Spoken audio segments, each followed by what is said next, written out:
And God said, no, the struggle, the emptiness, the void, the darkness needed an instruction. Come on, I'm tying this together for you. This is the way the book starts. The book starts by saying, it's instruction. It's all about instruction. Why do we need discipleship? We need instruction. Instruction. All right, verse 26.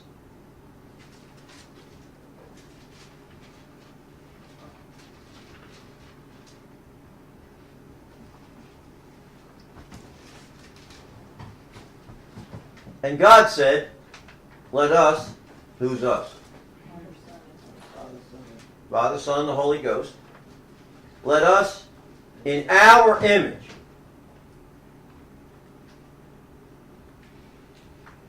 let us make human beings in our image be like us. Isn't that what it says? Verse 27, so God created human beings in His image and likeness, male and female, He created them. All right, so, how were you created? In the image and likeness of God. Okay. And this image and likeness of God produced a what in you?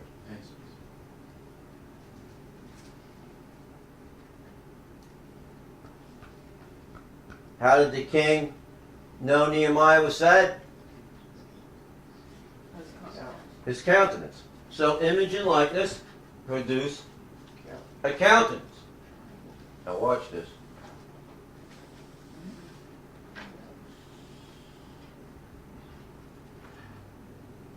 An atmosphere.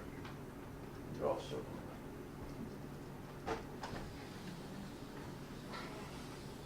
Now when I draw a circle around it, what's it begin to look like? Take out your folder.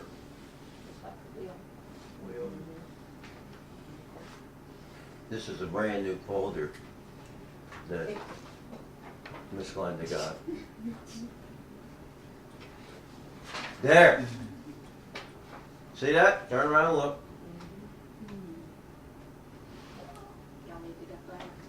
No, that's fine. Thank you. I might take the folder, but not just one piece of paper. No, I'm kidding. Just leave it there. Good, she said. You take it, then I won't be responsible for it.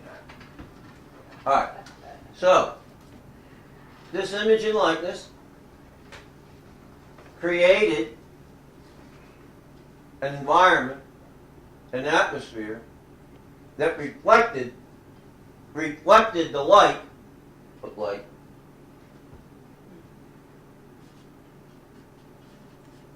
That brought about the countenance of God. Right? So the light was in the darkness, and the darkness couldn't comprehend it. It didn't understand it. It didn't understand that in the problem was the answer. Your problem, if it could figure itself out, wouldn't need an answer.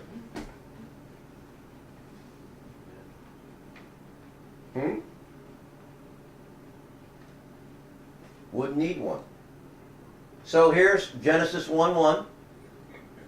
And God said, let us create human beings in our image. So you got God. There's God up there.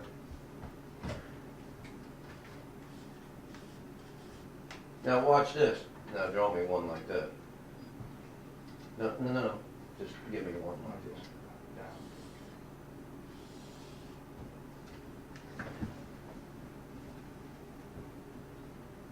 So God takes the reflection of who He is, His image and likeness, reflects it through the light or the word of His Son to us, and it produces the countenance of the Godhead. Right? You with me? All right, now watch this. Countenance, the word countenance is a very interesting word. Really interesting. Countenance, all right, is a verb. It's an action word. An action word. Able to give and to receive. A noun in the English language is just able to receive. It's not able to give because it's not an action word. An object or an objective is the recipient of what the verb gives to the noun and what the noun manifests in the situation. You just had an English lesson. No, this is important. Now draw me a line across the top of the Godhead. Yeah, just like that. Now write honor, virtue, and blessing.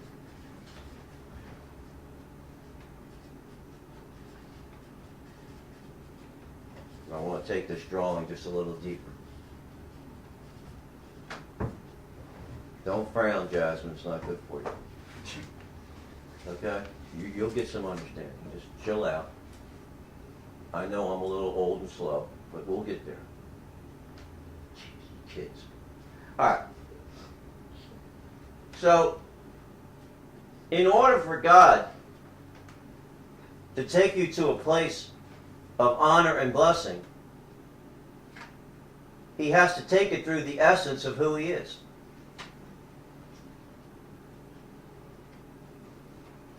And the essence of who He is virtue. Jesus said, "Who touched me, I felt virtue leave me." You know why? Because the essence of His Father was now leaving Him and going somewhere else. Thy kingdom come, Thy will be done. The kingdom was leaving Him and going to the woman with the issue of blood. You have issues of blood every day in your life. You need the kingdom to be manifest. Thy kingdom come, Thy will be done. Where? On earth as it is in heaven. So what are we looking at in Genesis 1? The formless, shapeless, empty world. The earth. But God didn't see it that way. God saw it through the lens of virtue. Calvary. God sees you because you're of that earth through the lens of Calvary. Everything and every place that God operates is through Calvary, virtue. Right? Now, countenance is a verb. All right, a verb, an action word. So, when God made image and likeness, it produced a countenance because God was taking action, responsibility for what He raised up.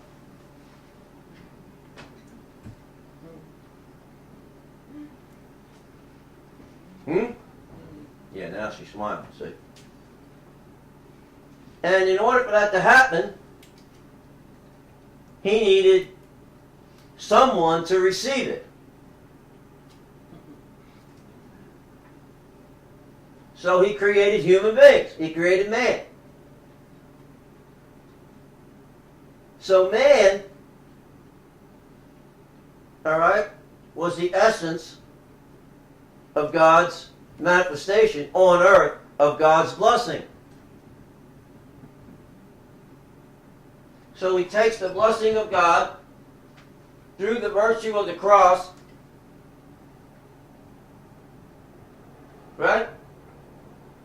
Just draw me a line. Okay.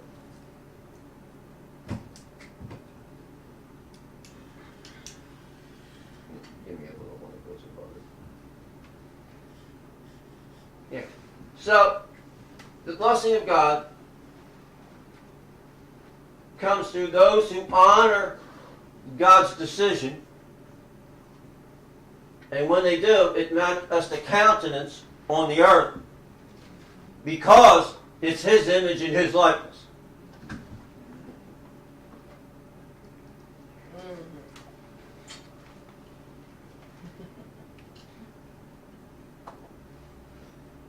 This is my beloved Son, in whom I am well pleased. Hear ye Him. So God sends His word into the darkness. And God said, let there be light. So I'm going to take responsibility for the emptiness and the shallowness and the hurt and the absence and the lack, because I have a plan and I redeemed it. I know the thoughts and plans I have for you. Sound familiar? You just don't look at it like this. Now, countenance is noun, is the word country. Country. Country. This is really interesting. Country. Right? Country.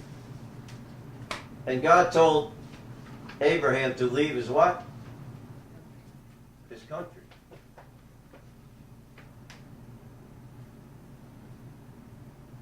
Why? Because God was taking him somewhere. So if you got a countenance in a country, sooner or later you got a nation. What did God do with Abraham? Because here He gave him a promise. I'll make you a great, and your descendants will be like. So now a nation has people, citizens. Right? And when they do, they now have a kingdom.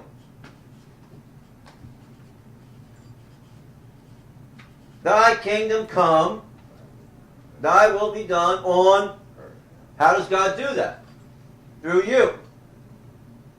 Your countenance tells everybody where you've been. Woo! If I can't take you there, then I haven't been there. And my countenance tells you, and my words, I've been there. So, a nation. So out of this nation now, watch this.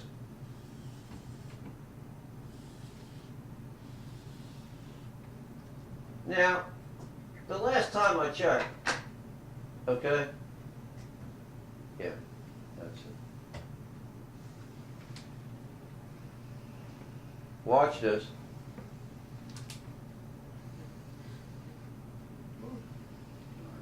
What is that? God, what is it? It's the flag of the nation of.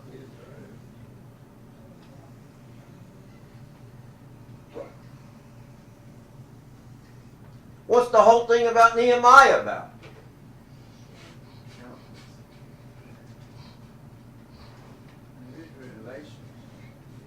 Yeah, the nation of Israel is no more. Its walls are broken down. Its capital city is in ruins. Woo! Woo! What's the matter, John? It's big. Huh? No, it's a little thing in God. Big to you. Yeah.